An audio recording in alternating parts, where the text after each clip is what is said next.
আসসালামু আলাইকুম এভরিওয়ান, কেমন আছেন সবাই? আমার নতুন আরেকটি ভিডিওতে সবাইকে স্বাগতম।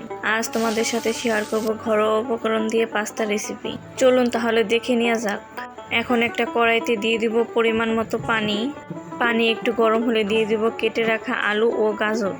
এখন দিব পরিমাণ মতো লবণ ও তেল। তারপর দিয়ে দিব পাস্তা। এখন আলু, পাস্তা ও গাজর ভালো মতো মিশিয়ে নিব। তেল দিলে পাস্তা একটার সাথে আরেকটা লেগে যায় না। 8 থেকে 10 মিনিট সিদ্ধ করার পর নামিয়ে নিব। তারপর একটা কড়াইতে পরিমাণ মতো তেল দিয়ে দিব। তেল একটু গরম হওয়ার পর আমি একটা ডিম ভেজে নিব। ডিমটা ভালো মতো ভাজা হয়ে গেলে আমি ডিমটা উঠিয়ে নিব। তারপর ওই তেলের মধ্যে দিয়ে দিব রসুন কুচি। রসুনগুলো আমি ভালো মতো ভেজে নিব। তারপর পেঁয়াজ ও মরিচ কুচি দিয়ে ভালো মতো ভেজে নিব। পেঁয়াজ মরিচ ভাজা হয়ে গেলে দিয়ে দেব কেটে রাখা টমেটো। তারপর দিয়ে দেব পাস্তার মশলা দেওয়া শেষ হলে দিয়ে দেব অল্প পরিমাণে পানি দেওয়া শেষ হলে দিয়ে দিলাম সেদ্ধ করে রাখা পাস্তা। তারপর দিয়ে দিলাম ভেজে রাখা ডিম।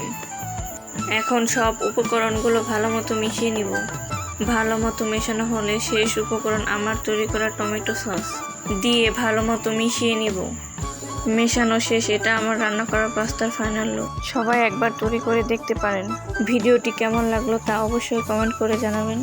সবাই ভালো থাকবেন। নতুন ভিডিও দেখতে হলে পেজটি ফলো দিয়ে সাথেই থাকুন। আল্লাহ হাফেজ।